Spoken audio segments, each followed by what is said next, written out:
estar aqui na casa pela primeira vez e abordar um tema que é tão familiar para mim, que eu convivi com 2 irmãos dependentes químicos que desencarnaram. Hoje eu faço parte de um trabalho de orientação a familiares de dependentes químicos lá numa clínica especializada em dependência química.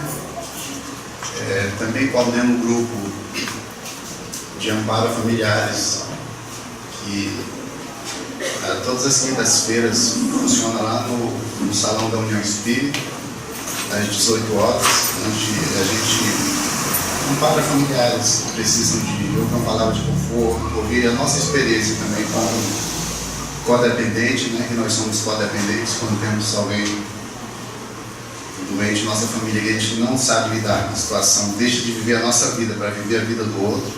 Eu sou um codependente em recuperação. Só por hoje eu não tentei controlar a vida de ninguém, estou tentando a minha.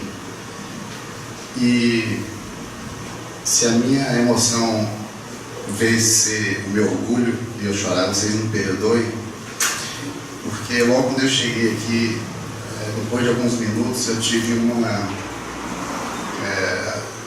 eu percebi que um dos meus irmãos desencarnados, ele chegou aqui e ele também faz parte de um trabalho maravilhoso. E foi muito forte a emoção que eu sei de quando ele aparece por conta da mediunidade, mas não tão próximo como hoje, Davi. Então eu acabei chorando ali, a maioria eu chorei para dentro, mas vou me controlar aqui. Então falar da dependência química para mim é muito familiar, porque eu convivi durante 19 anos com os meus irmãos. Eu descobri também que eu sou um codependente. E também faço parte de um trabalho de tratamento espiritual para dependente químico. Então tem uma ligação muito forte, não tem como fugir disso. E a gente vai falar um pouquinho da dependência química, que é esse desajuste da alma, que os malefícios das drogas, elas transcendem no mundo das formas e que a compulsão viciosa ela não termina com o fechar dos olhos. Nem a dependência química, nem a doença da família, a codependência. A gente também trata mães, trata familiares. Quando desencarnam, elas continuam doentes, né, atrás dos filhos. E nós aprendemos que, para o dependente químico, quando ele se trata antes de desencarnar, é menos difícil a recuperação dele, é menos dolorosa. Mas quando ele desencarna, ainda no uso, torna-se muito complicado a recuperação. Em uma oportunidade, conversando com os mentores da casa, certo dia, nós perguntamos como é que é feito o tratamento no plano espiritual. Eles disseram que não é diferente do daqui e que os espíritos também eles abandonam o tratamento, eles desistem e seguem o livre-arbítrio, tanto aqui quanto lá. Ou seja, como nós aprendemos aqui nas palestras, nos estudos, nós não mudamos nada quando desencarnamos, só perdemos a forma física, mas a nossa essência permanece. Como o preconceito gira em torno da doença, o que mais mata é o preconceito. Esse preconceito ele já começa logo em casa, ou muitas vezes com o próprio dependente químico, ou adicto, como nós chamamos. Joana de Ângeles vai dizer que o indivíduo deve ser analisado de forma holística. A organização do ser compreende espírito, corpo e mente, considerando a mortalidade da alma e a pluralidade das existências. Então ela nos convida a fazer uma análise bem ampla da pessoa, como ser humano. E se a gente não conseguir identificar a razão dessa doença nela, que nós pensemos no ser como um ser imortal que traz consigo, na sua essência, no seu perispírito, essa doença tão devastadora que a Organização Mundial de Saúde diz que a dependência química é uma doença, ela é incurável, progressiva e, se não tratada, é de terminação fatal. Para o familiar que tem um dependente químico em casa, ouvir isso é muito difícil. mas é a realidade. Mas e nós que trabalhamos com dependentes químicos desencarnados, como é que vamos falar para ele que é incurável? Aí já tem que ser uma outra abordagem, tem que tratar de uma outra forma a doença, e que ele vai ter que reencarnar várias vezes até se depurar dessa enfermidade que tem uma ligação moral muito forte e que está intrinsecamente ligada no perispírito, que vai expurgar através da carne, das reencarnações.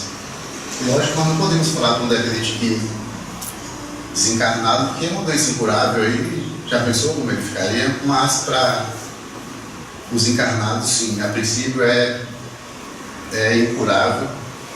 E nós vamos adiante aqui entender o porquê.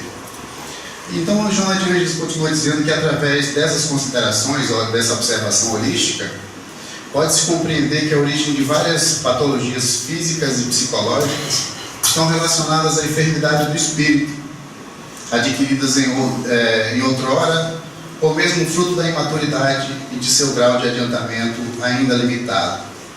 Nós percebemos, nós que convivemos e trabalhamos com dependentes químicos, e eu que convivi durante 19 anos com meus dois irmãos, nós percebemos que a imaturidade é muito grande. Existe um conflito muito grande em lidar com as perdas, com os problemas. E essa imaturidade leva a pessoa a tentar entorpecer esse medo, essa dor, esse pavor.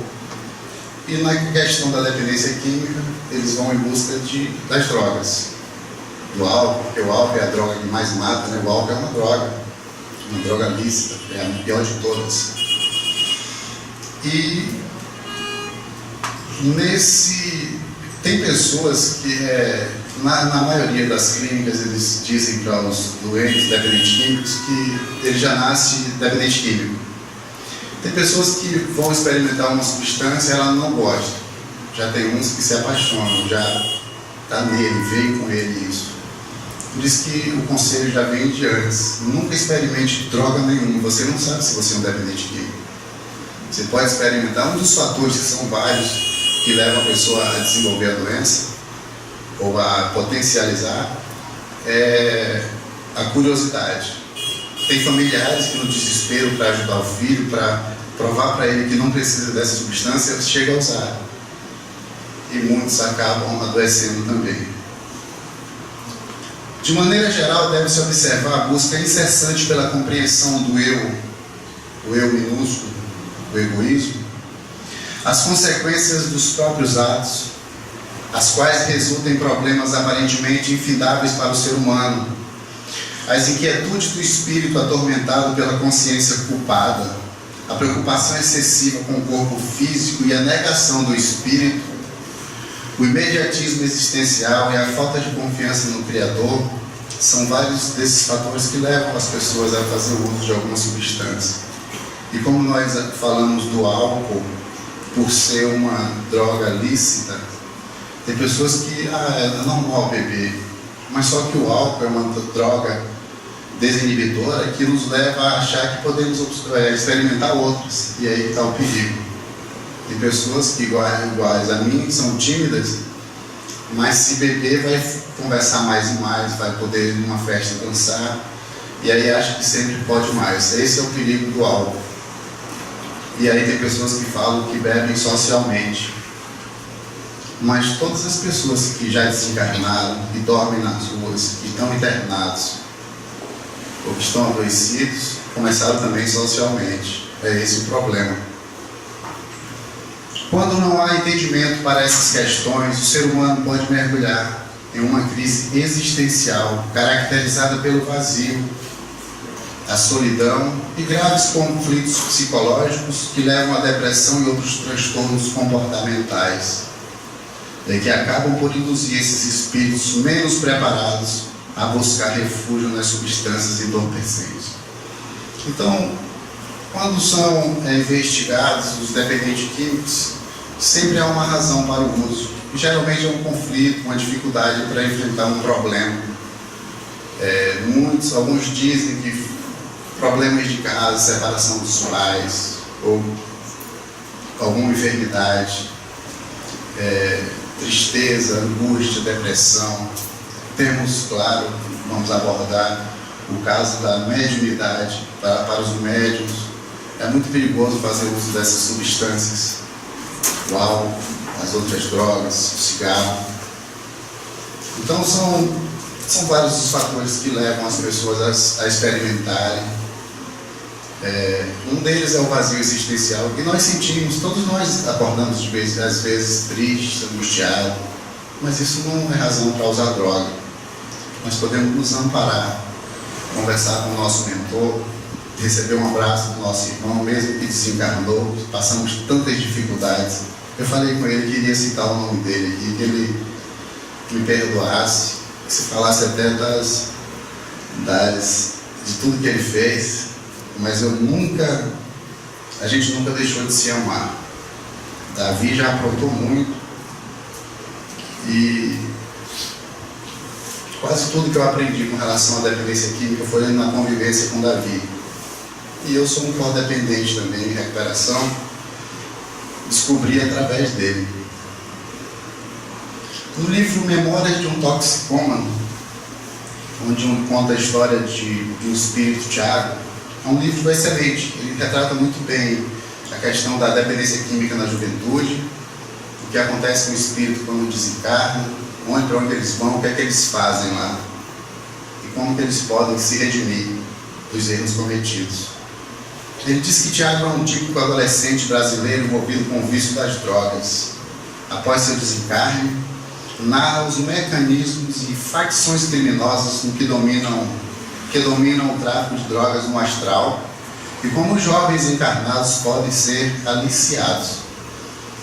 O Tiago desenvolveu uma habilidade muito grande para consumir droga quando encarnado, e quando desencarnado, para ele continuar fazendo uso das drogas, ele começou a aliciar jovens.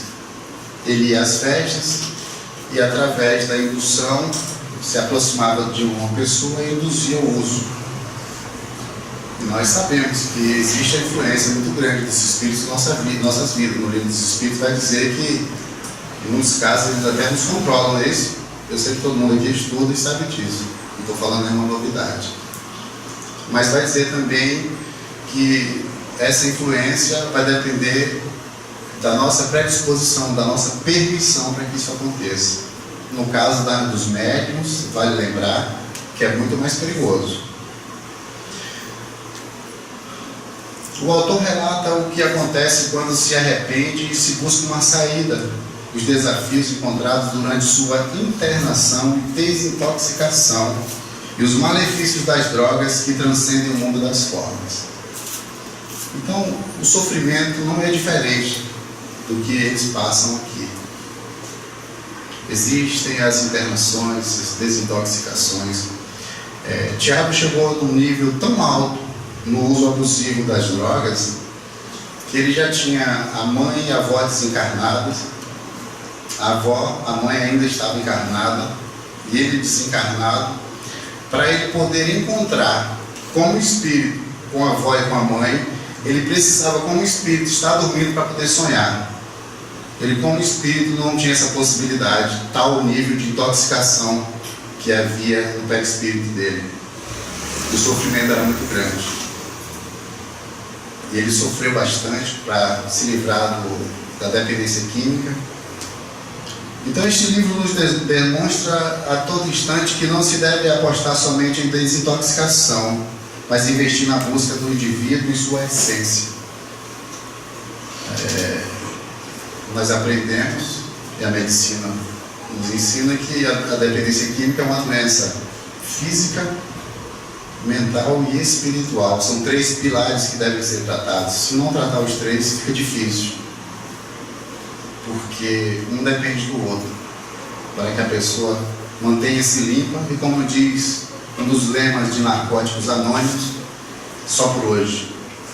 Nós só temos o dia de hoje. Ou amanhã, não sei se a gente vai estar limpo. Eu não sei se amanhã eu vou perder o controle da minha vida e tentar controlar a vida do outro, que essa é a minha doença. É a doença da codependência. Então eu tenho que tratar o meu lado emocional através dos grupos que eu frequento, que eu ajudo a coordenar, que tem pessoas maravilhosas que fazem parte, e me trato na psicoterapia de grupo, falo de minhas dores, dos meus medos, que eu venho de uma família disfuncional, onde tinham muitas brigas, não haviam diálogos, quando haviam discussões, ou então silêncio total. Meu irmão chegava, bêbado, quebrava tudo, e quando ele ia dormir, ele ameaçava todo mundo. Quando ele ia dormir, nós tínhamos que limpar tudo, arrumar tudo, para de manhã, quando ele acordasse, não ver nada, para não se chatear. Veja que como nós éramos doentes, né? Tinha que deixar ele ver tudo quebrado e de manhã pedir para ele arrumar, senão a gente ia chamar a polícia, que é o que deve ser feito. Mas se falar isso para uma mãe, ela vai dizer, não posso mandar prender meu filho. Desculpa citar as mães, mas as mães são as que mais adoecem com a codependência. Elas carregam os filhos nos colos. Tem mães que falam para a gente dos filhos, que a gente imagina uma criancinha, um bebezinho no colo, quando vai ver ele tem 35 anos ou 40. É a doença da codependência. Por outro lado, durante a jornada evolutiva, o espírito imperfeito é convidado a se despir das tendências viciosas adquiridas ao longo das existências preguiças. Essas intenções negativas podem permanecer gravadas no perispírito por um longo tempo, o que acaba sendo exteriorizado para a matéria, explicando dessa forma a predisposição genética para o desenvolvimento da dependência química em alguns indivíduos. Então, nós trazemos conosco as nossas tendências, mas no caso aqui estamos falando da dependência química. Depois de um tempo da convivência com meus irmãos, eu bebi durante um tempo.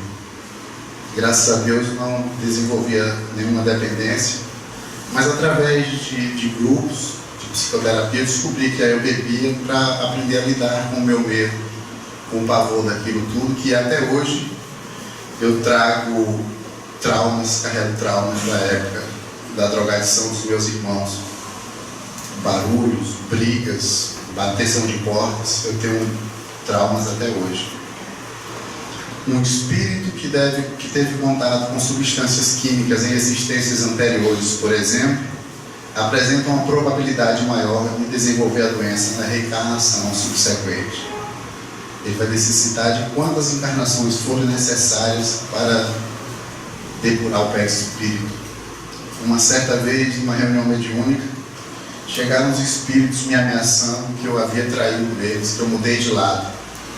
Quer dizer, então também eu já fui um dependente químico, já participei de facções, e eles me procuram até hoje para se vingar. Mas graças a Deus, pelo trabalho que eu desenvolvo, eu estou sendo protegido. Eu não posso sair desse trabalho de jeito nenhum. Mesmo contra a minha vontade, eu tenho que ir, senão eles vão me cobrar isso. Então eu já fiz parte, sim, ficou bem claro para mim. Mas o espírito de Manuel Filomeno de Miranda, ele vai dizer que, com relação a um espírito atrasado, espiritualmente atrasado, sem as fixações dos valores morais, que dão resistência para a gente lutar, o homem moderno, que conquistou a Lua e avança no estudo das origens do sistema solar, ele não resiste às pressões, desequilibra-se com facilidade e foge na busca de alcoólicos, de tabacos, de drogas alucinógenas, de natureza tóxica. O grande problema hoje, tanto é que a dependência química, ela faz parte, está relacionada com a questão do suicídio. Muitos dependentes químicos pensam em cometer suicídio, já tentaram, e graças a Deus muitos não tiveram êxito. Mas, muito embora quando eles não têm êxito, fica uma sequela muito grande. E nesse contexto geral da dependência química, a família sofre muito. A nossa família é adoecida até hoje. Eu me trato até hoje, e como diz o livro, a biografia de Renato Russo, só por hoje e para sempre. Eu tenho que me tratar para sempre. Mas tem alguns familiares que não querem se tratar e são extremamente adoecidos. A doença da codependência, que é a doença da família, ela é tão forte que tem familiares que adoecem muito mais do que o dependente químico. E por conta dessa doença, ela acaba levando o familiar ao uso. Se ele está em recuperação, ele pode recair por a família não saber lidar com a doença, achando que fazendo o que ele quer está ajudando, quando na verdade deveria impor regras e limites. Porque todo dependente químico, ele não tem regras nem limites quando ele está no uso, mas em recuperação ele aprende isso. É sabido que o plano espiritual exerce influência direta sobre o plano material e vice-versa.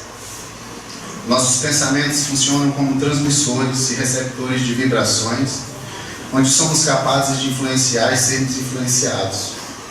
Basta um pensamento fixo para atrair para junto de nós espíritos que comungam as mesmas ideias.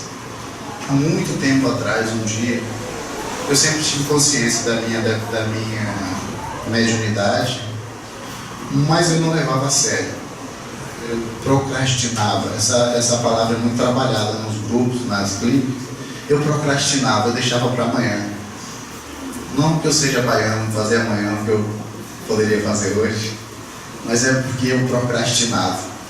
Eu não dava importância, eu sentia, eu via os espíritos, ouvia. Para mim não era normal, mas também não era uma coisa do outro mundo. Mas quanto mais a gente vai procrastinando, mais a coisa vai apertando. E aí, certo dia, do nada eu acordei com a vontade incontrolável de beber. E aquela coisa forte que eu fiquei com medo, porque eu já havia sido ameaçado uma outra oportunidade por um espírito que disse que ia acabar com a minha vida, porque eu estava interferindo na vida dele. Que tem uma irmã médica, ela desmaiava, eu aprendi a ajudar com os amigos que tinham lá, que eram espíritas. E esse espírito me ameaçou um dia. Daí, mais adiante, eu acordei com essa vontade imensa de beber e controlável, eu fiquei com medo. Mas a reunião mediúnica acontecia à noite, e era uma reunião de desobsessão. Eu não podia ter acesso, porque eu ainda não trabalhava, mas eu tinha noção, consciência. Esperei até acabar a reunião, 9h30 da noite, ansioso e com medo.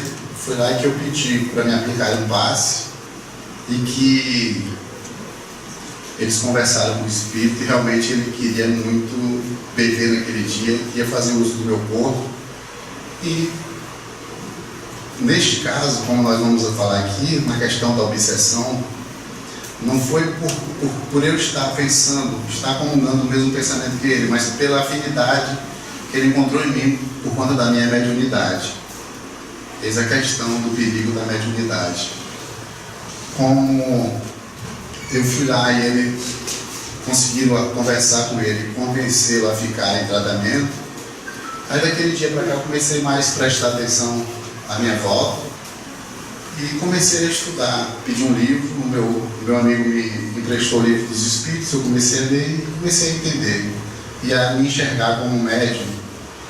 Mas depois que eu descobri que os médiuns são as pessoas que mais infringiram a lei de Deus, eu fiquei assustado. Falei, meu Deus, aí tem que assumir compromisso. Se você tem uma mediunidade, você tem que trabalhar mais, fazer hora extra para pagar o que deve, mais ou menos assim. Aí assumir o compromisso é muito difícil. Tem pessoas que acham maravilhoso o que a gente faz, trabalha em várias casas, faz palestras sei aonde, e que acha legal isso, mas eles queriam ser assim, mas só do jeito que tivessem vontade. Se chover, eu não vou. Ah, hoje eu não estou bem, não vou. E a gente não. Tem que ir direto. No livro Aos Médiuns com Carinho, Aurélio vai dizer que os médiuns, eles têm que levar tão a sério a responsabilidade, o trabalho nas casas espíritas, tão quanto o seu trabalho remunerado, o seu emprego, quiçá mais importante ainda. Aí daí para cá eu não tive como fugir. Outro dia nós fazemos uma reunião mensal do grupo lá do Pedro, que nós trabalhamos à tarde, no domingo à tarde. Todo mundo conversando, falando assim, minha vida era mais tranquila, porque eu não era espírita. Como Jesus falou, conhecereis a verdade vos libertará. Mas vai agarrando a gente, mas é bom, não vale a pena. Eu não tenho o que reclamar. Já reclamei muito. O viciado em álcool quase sempre tem ao seu lado entidades inferiores que o induzem à bebida, nele exercendo grande domínio e dele usufruindo as mesmas sensações etílicas. cria-se desse modo dupla dependência.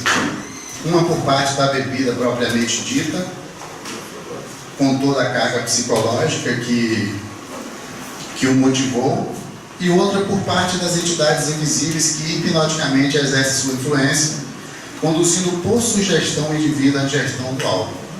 Então, quando é médium, vem uma dupla obsessão. Às vezes você não bebe porque quer, e às vezes é por conta do espírito que te induz. Tem um livro maravilhoso que é A Ferro e Flores. Ele conta a história de um alcoólatra que sofreu muito na sua passagem no plano terrestre e sofreu mais ainda quando desencarnou. O tratamento é rigoroso. Quando quer se tratar, é muito difícil para você mudar, forjar uma nova forma de viver. Ele tinha alucinações tão grandes, às vezes ele estava mal, ele deitava embaixo de uma árvore e cochilava. Quando ele abriu o olho, as árvores, as frutas eram garrafas. Ele sofria muito com isso. A doença mexia, manipulava a mente dele. E ele sofreu muito até se recuperar. É um livro muito interessante que conta a história de um alcoólatra e a gente começa a enxergar algumas coisas que já vivenciamos, porque infelizmente, quando você não tem um dependente químico em casa, você conhece um parente que tem, conhece um amigo que tem, sempre tem alguém próximo. Infelizmente, é a nossa realidade. Deixa eu ver. No livro, dentro dessa indução que nós estamos falando dos espíritos, através da aproximação, ou até quando nós temos a questão da mediunidade, no livro Sexo e Destino, psicografado por Chico Xavier, quem já leu o livro sabe que Cláudio, certa feita, ele estava na sala lendo um livro, tranquilamente, num horário fora de qualquer contexto relacionado a bebidas, e o espírito se aproximou dele, no ouvido dele, e falou assim: vamos beber?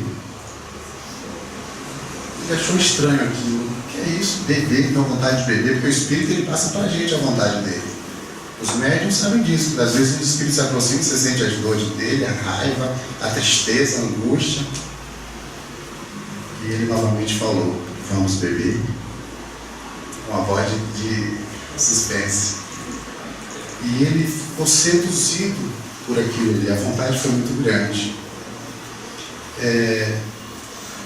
E é exatamente isso que acontece. Como foi dito aqui no início, que a compulsão ela não está restringida apenas à questão da dependência química, tem adicção por várias outras substâncias. A compulsão também está dentro disso. A compulsão ela vai acontecer da mesma forma. Essa indução vai ser para aquelas pessoas que têm problemas com alimentação, tem aquelas pessoas que com jogos, tem as pessoas que têm compulsão por malhar muito, né?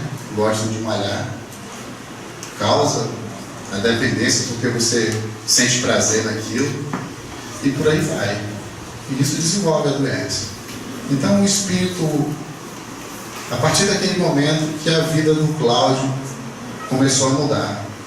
Agora eu vou passar um vídeo para vocês, mais ou menos para entender como que funciona a presença de um espírito para nos induzir ao uso de qualquer substância, no caso aqui o álcool, mas que retrata perfeitamente, é exatamente isso que acontece.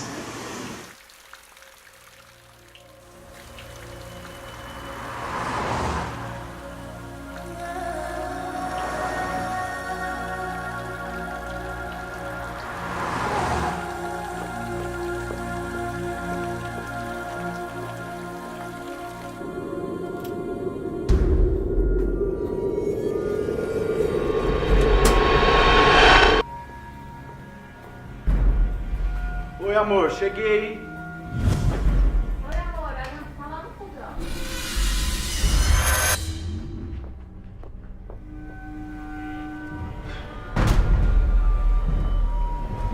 Eu quero beber. Cansado. Vamos beber, beber.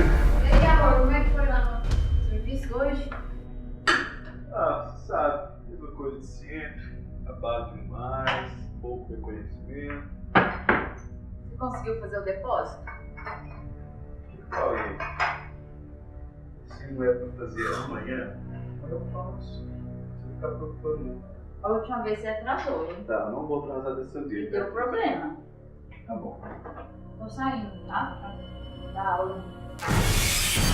Não, eu quero beber. Pega a cerveja. Pega a cerveja. A cerveja. Isso. Cerveja.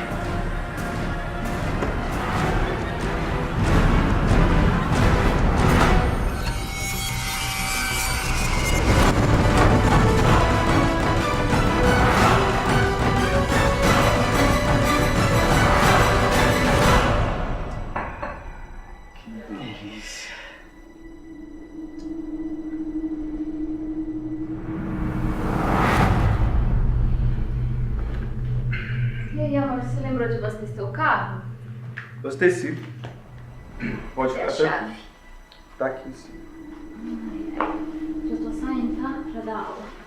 Tá, vai lá, vou ficar aqui. Eu tô meio cansado hoje. Tá bom, não vai sair não? Não, vou ficar quietinho aqui. Sozinho? É, sozinho.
É um pouco assustador, ainda mais com essa música de suspense, mas é exatamente assim.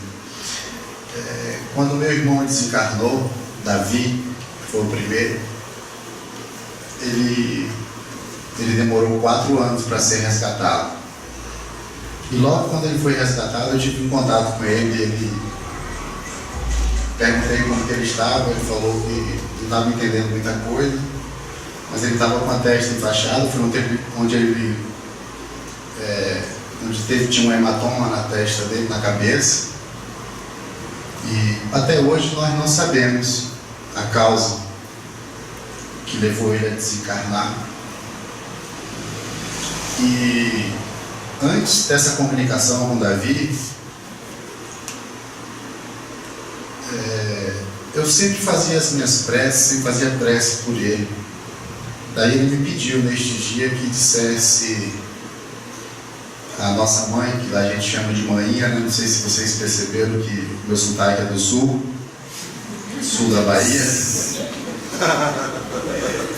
Brincadeira, eu sou do sudoeste da Bahia. E ele pediu que minha mãe parasse de questionar o que aconteceu com ele, como que aconteceu. Aquilo machucava muito ele. Ele sofria horrores com essa obsessão da minha mãe saber quem que matou meu filho. E isso incomodava muito. Ele me agradeceu pelas preces que eu fazia para ele, pediu que continuasse, pediu para falar com minha outra irmã, que ela é muito, digamos, muito católica, e rezava muito, para continuar rezando por ele, que falasse para a mãe, para ela rezar por ele e parar, esquecer o que ela estava preocupada, que aquilo ali não importava mais. Foi daí em diante que ela parou com aquilo. Mas ele sofreu bastante com o que aconteceu com ele, da forma inesperada, mas ele sofria muito mais com os dados lançados por mãe. Aquela raiva de quem matou meu filho, e ele recebia aquilo com muitas dores. E daí para cá, tive alguns contatos com Davi, mas eu não percebia as pessoas, os médios que estavam à minha volta, que me diziam, os meus amigos, isso lá na Bahia. Mas ele está bem, graças a Deus, trabalha na causa também, está ajudando outros dependentes químicos. Eu fico muito feliz, e muito feliz com a presença dele hoje, que me emocionou muito. Mas eu já havia conversado com ele, disse que queria contar um pouco da nossa história, porque faz parte também para outras pessoas se identificarem. Continuando sobre a obsessão, nós ainda temos mais 2 horas de diálogo. Através desse mecanismo, alguns espíritos reencarnados são influenciados à prática de ações nocivas para ele mesmo e para outros. Não raro, são os casos de dependência química originados através da obsessão. Se há um grau mais acentuado de mediunidade não doutrinada por parte do obsidiado, a influência pode ser maior. Então vale mais uma vez lembrar, tem pessoas que são médios que nem descobriram ainda e que correm esse risco. Como nós falamos, que para tratar uma pessoa, um dependente químico, temos que tratar também a parte espiritual, é justamente por isso que temos que nos fortalecer num poder superior, que venha nos trazer a nossa sanidade, a nossa paz, né? Para a gente poder ter um equilíbrio, ter uma vida mais tranquila. E quando a pessoa é médium, a coisa fica mais crítica, porque a influência é maior, ele fica mais vulnerável. Quando uma pessoa fuma, seja ela médium ou não, a proteção dela diminui, senão é que se extingue naquele momento. Quando a gente tem raiva, mesma coisa, por aí vai. É necessário esclarecer que a obsessão só acontece quando permitimos. Portanto, na maioria das vezes, não há atenuantes. O espírito de André Luiz relata que, em alguns casos de dependência química, por obsessão no livro, nos domínios da mediunidade. Então, são vários os casos de obsessões. Nós somos seres endividados, ainda temos muito que ajustar com a nossa consciência e com as pessoas que nós magoamos outrora. E isso não diz porque nós mudamos hoje que estamos isentos dos nossos erros, das nossas dívidas. Pelo contrário, quanto mais estivermos preparados, mais eles chegarão com a conta. Deus é tão maravilhoso que Ele não permite quando nós não estamos preparados. Mas isso não é para a gente se assustar, é para a gente ter uma visão mais ampla de que é necessária a mudança. Como foi dito ali, trabalhar o Evangelho de Jesus, mudar a nossa consciência, nosso comportamento, deixar de julgar aqueles que estão à margem da sociedade, deixar de julgar o nosso próprio familiar que é doente. A dependência química é uma doença. O dependente químico não é culpado de ser doente. Ele é responsável pela recuperação dele, mas ele não é culpado de estar doente. E a família potencializa o dependente químico ao uso quando não interpreta dessa forma, não entende. Então, o que falta muito hoje, numa família disfuncional, como era a minha, é diálogo, é conversa, é compreensão. Nossa missão, primeiro aqui, neste planeta, é nos tornarmos pessoas melhores. A gente não veio aqui fazer milagre, nem salvar o mundo. Mas, podemos ir além, fazer mais, compreendendo aqueles que estão à nossa volta, nossos familiares adoecidos, se é que nós também já estamos mais evoluídos, que não estamos doentes, né? Podemos auxiliar ao invés de julgar, ao invés de cobrar. Então, dentro de uma família disfuncional onde existe um dependente químico, uma das coisas que causa maior sofrimento é a forma com que a família trata o dependente químico. As palavras ferem muito. Às vezes eles preferem levar um soco do que ouvir uma certa palavra. Falta muito isso dentro dos lares, sobretudo dos lares disfuncionais. Mas o que é que acontece com o espírito de um dependente químico após o desencarne? É justamente o que eu falei do meu irmão. Ele ficou desorientado, eles ficam às vezes na nossa própria casa, vai buscar se aproximar de quem faz uso da substância que por ele é necessário naquele momento, vai fazer o uso até que ele acorde um dia. Mas como é que ele acorda, né? Como é que ele vai acordar se a insanidade tomou conta dele quando encarnado? Imagina depois do desencarne. através do amparo da família, incansáveis vezes fazendo as preces, pedindo ao Poder Superior que ajude, para que um dia essa sua mensagem, essa sua oração chegue até ele e acorde desse pesadelo, para que ele venha pedir ajuda, para ele ser resgatado. E graças a Deus, não que minhas preces tenham poder, nada disso, mas eu fiz a minha parte. Pedi várias vezes, todos os dias em minhas orações, eu pedia pelo meu irmão, e foi a primeira coisa que ele fez quando ele esteve comigo. Ele me agradeceu pelas orações que eu fazia, pelas orações da minha irmã, e ficou triste pelos dados enviados pela minha mãe. Então nós podemos ajudar, não esquecendo deles, e pedindo a Deus que encontre esse nosso irmão. Eu tenho um irmão que até hoje não tenho contato com ele, desencarnou por conta do álcool. A doença dele, a droga de escolha dele era o álcool. Ele desencarnou, mas ele era uma pessoa muito revoltada. Então eu não sei como é que ele está, eu vou pedindo até o momento que vai chegar até ele e mudar essa revolta no coração. Por vezes é necessário um internamento compulsório em instituições manicomiais do plano espiritual para desintoxicar o espírito envolto por substâncias nocivas e restabelecer os desajustes da consciência. Quando retorna ao plano físico, traz consigo as lesões do perispírito, que pode imprimir na matéria as consequências do abuso pretérito, além de ter que se submeter às mesmas provações de Deus. Então, o dependente químico, por conta desse passado que vai além da existência atual, ele traz consigo sérios desafios difíceis, e ele reencarnou ao lado de familiares que podem ajudá-lo, mas muitas vezes a gente não entende o que devemos fazer. O nosso preconceito é tão grande que acaba induzindo, não que nós estejamos buscando culpados. No contexto geral, todos nós somos vítimas dessa doença, e a família também adoece.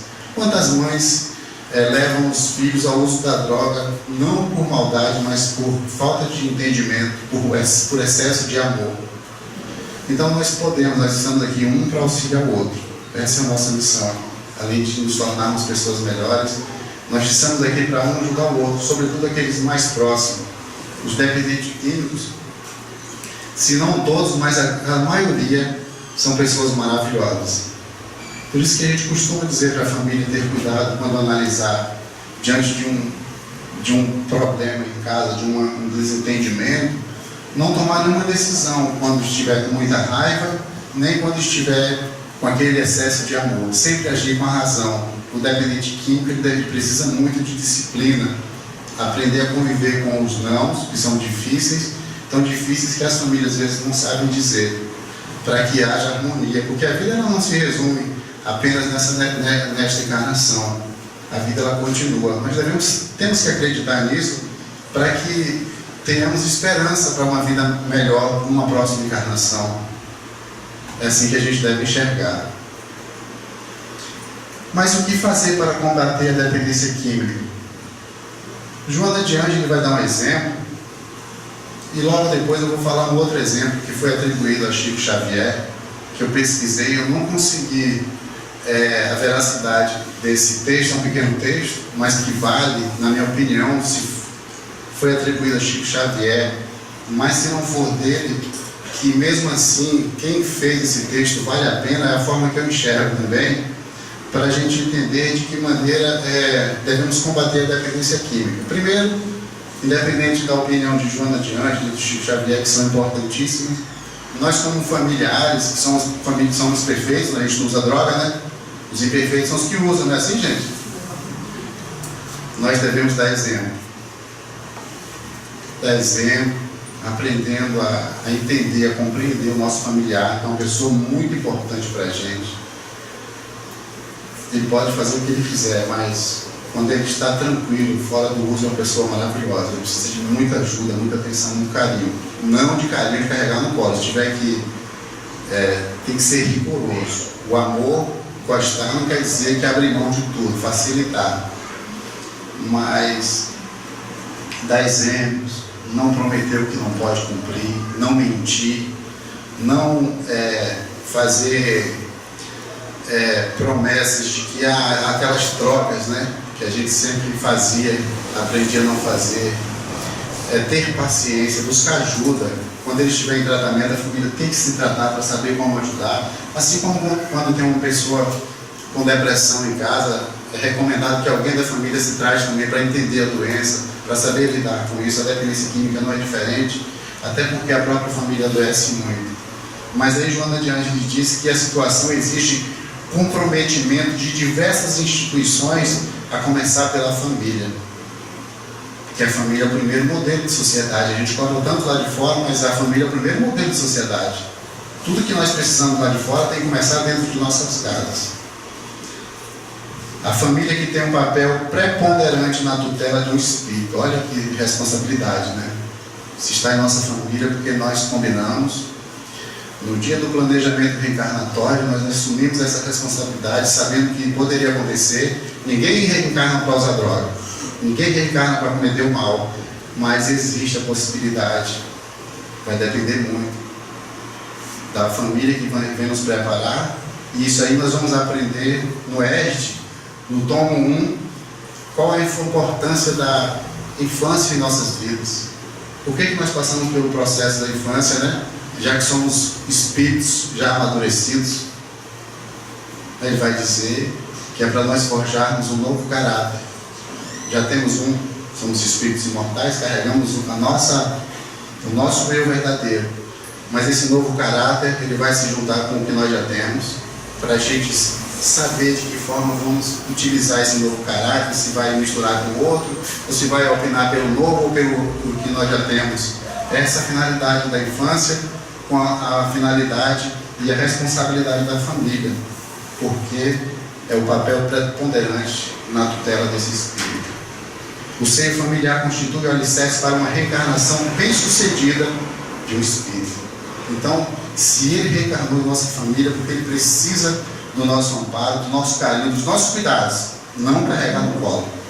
Mas o cuidado que fala é o amor, de aprender a dizer não e impor regras, para que ele tenha, que ele forje um novo caráter e tenha disciplina na fase adulta, sem cobrar nenhuma responsabilidade da família. Porque talvez a gente esteja ouvindo isso pela primeira vez. Daí vem aquele texto que foi atribuído a Chico Xavier, para nós encerrarmos, é pequeno. Ele diz assim: o problema das drogas, que em última análise diz respeito a todos. Quem é que não tem hoje próximo ou distante um parente envolvido com elas? Tenho escutado muitos pais, muitas mães, muitos avós. Nos Estados Unidos, as drogas praticamente estão comprometendo uma geração. Devemos combater com veemência este problema. Nas escolas, nos ambientes de trabalho e, sobretudo, nos lares. Tanto Chico Xavier quanto Joana de Ângeles, ele frisa o lar, a família. Não podemos assistir impassíveis aos nossos jovens sendo vítimas de traficantes. A propaganda contra as drogas ainda é muito tímida. De meia em meia hora, a televisão deveria combater o problema, o rádio, o jornal. Os livros escolares deveriam, no processo de alfabetização, já começar esclarecendo a criança contra os perigos das drogas. Um vírus que tem matado mais gente que os agentes viróticos mais violentos. A propaganda contra o uso das drogas tem que ser maciça, nos intervalos dos shows, nas partidas de futebol, nas missas, nas reuniões espíritas e nos cultos evangélicos. É essa a mensagem que ele deixa, que foi atribuída a Chico Xavier, que eu não posso afirmar, porque realmente eu pesquisei e não consegui ter essa certeza. Então, a sociedade também deve assumir a sua responsabilidade e não fechar os olhos diante da situação. Cada indivíduo deve cumprir com seu dever e ter consciência que todos nós estamos sujeitos a vivenciar um problema dentro dos nossos lares. É certo que a espiritualidade também trabalha em benefício daqueles que atravessam uma situação dolorosa, mas sem a nossa colaboração, todos os esforços dos espíritos superiores são nulos. Então, que a gente possa refletir um pouquinho do que foi dito, dessa doença tão devastadora, onde destrói vidas, destrói lares. E é tão difícil de lidar, porque para lidar com a dependência química, para lidar com a própria codependência, que é a doença da família, requer esforço, mudança de hábitos. E às vezes a gente não quer sair da nossa zona de conforto. Se pudéssemos, transferiríamos nossos problemas para outra pessoa gerenciar, mas não tem aí transferível. Nós temos que fazer essa mudança que a gente ouve tanto, que nós queremos no outro, ela primeiro tem que começar em nós. Não há receita de bolo, não há varinha mágica para haver essa mudança dentro dos nossos lares. Se você quer ajudar um filho, um parente dependente químico, comece a mudar você. Busque ajuda, como foi dito. Tem vários grupos, em Macaé, em todos os lugares. Porque se nós não mudarmos, nada vai mudar. E a gente permanecer da mesma maneira, fazendo as mesmas coisas, e esperar um resultado diferente, isso chama-se insanidade. Então é hora de mudar. Muito obrigado.